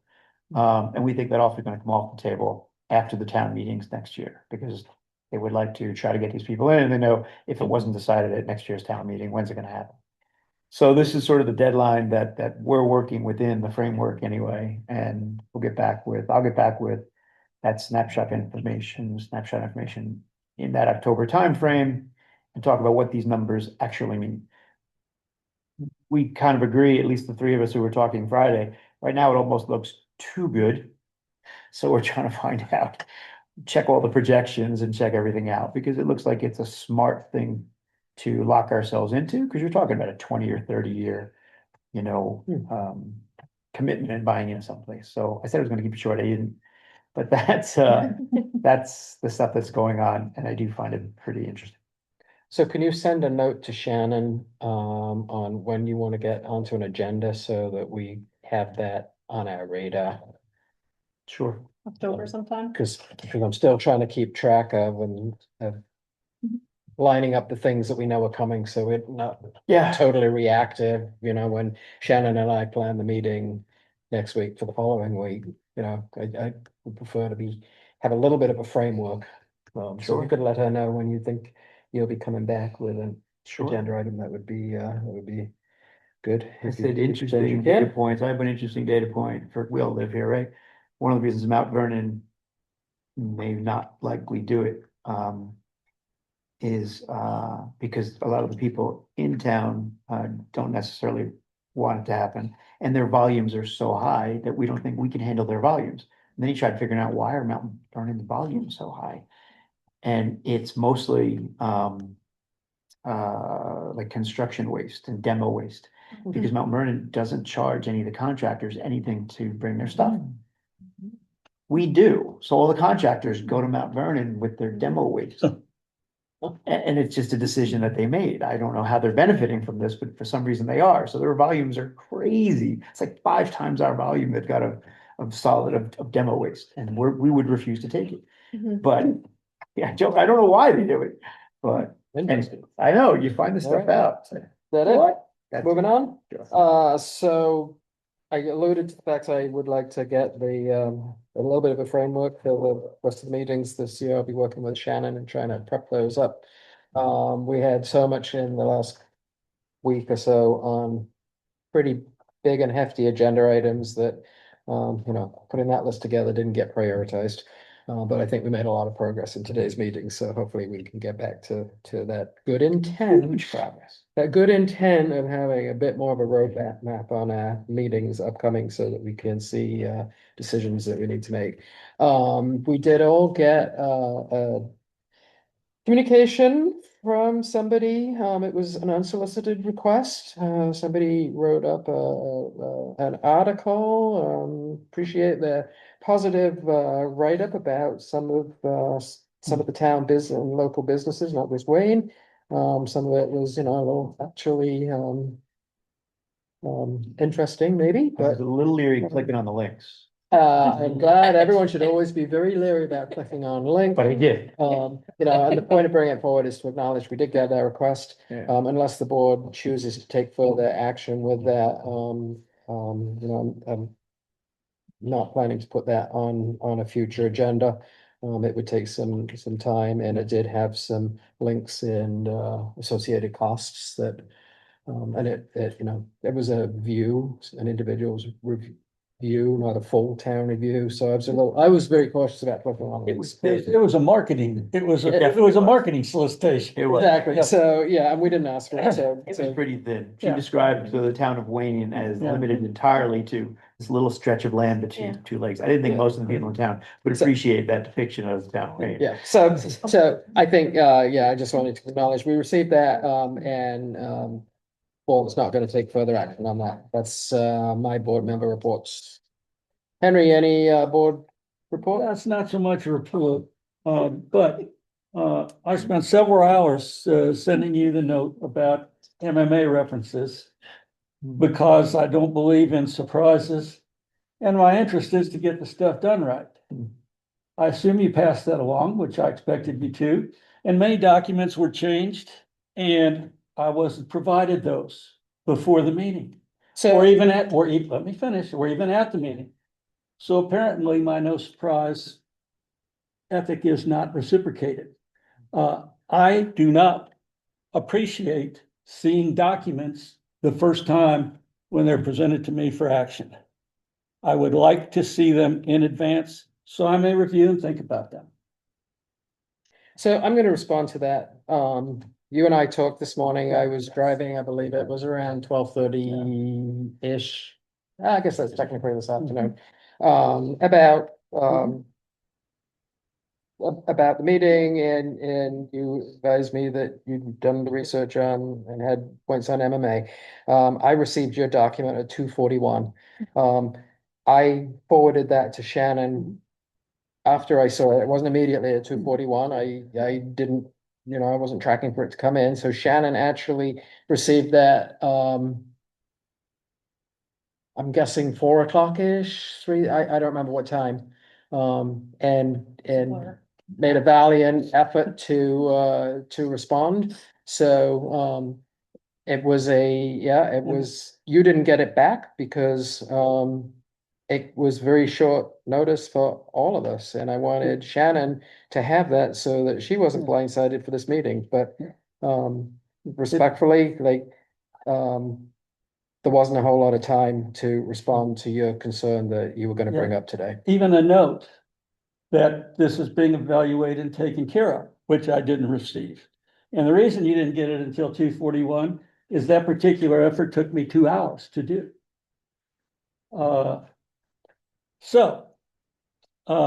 I believe as a select board member, I should see materials that we are requested to act upon in advance of the request. That's all I have.